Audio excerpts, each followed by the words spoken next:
everyone, Susanna Anderson here from the Are They All Yours blog at StephenAndersonFamily.com. A super quick method for making homemade sour cream.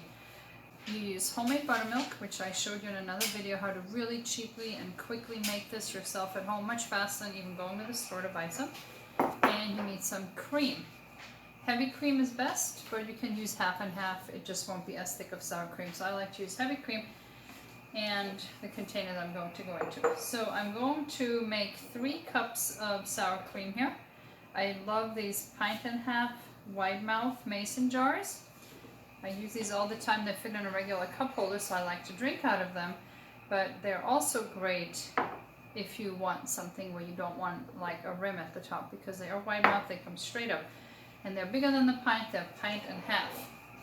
And to this pint and half of sour cream, I'm now going to add approximately 6 to 9 tablespoons of homemade cultured buttermilk, but you could buy store-bought buttermilk as long as it's cultured.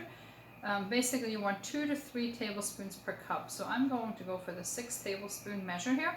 And you can measure that, or you can just kind of guesstimate it. It doesn't really do any harm. I stir that in here. And then I'm just going to cover this with a paper towel and let this sit. I will show you when it's finished what it looks like. Okay, it has been about 24 hours that I let the sour cream culture, and I used raw cream in this case, meaning it was not pasteurized, and that makes it a little bit less thick than if you were to use pasteurized cream. And the sour cream is done. It has a little bit more of a creme fraiche consistency at this point.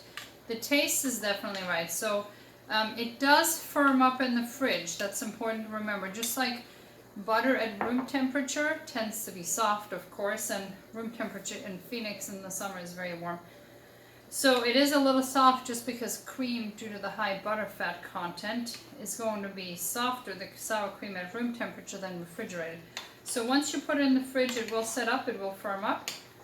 But if you like your sour cream very thick, you could either use a higher fat cream. You could also use more buttermilk or let it culture for longer. I only went for 24 hours. Or you could use pasteurized cream. Here we are again. The sour cream has now had a chance to set up overnight in the refrigerator. And I just wanted to show you that the consistency is now quite firm, the way you would expect with sour cream. Very easy, very inexpensive. The taste is superior, and unlike the sour cream at the store, this is actually cultured, so it's a fermented food. If you have any questions, please leave them in the comments below. Thank you for watching.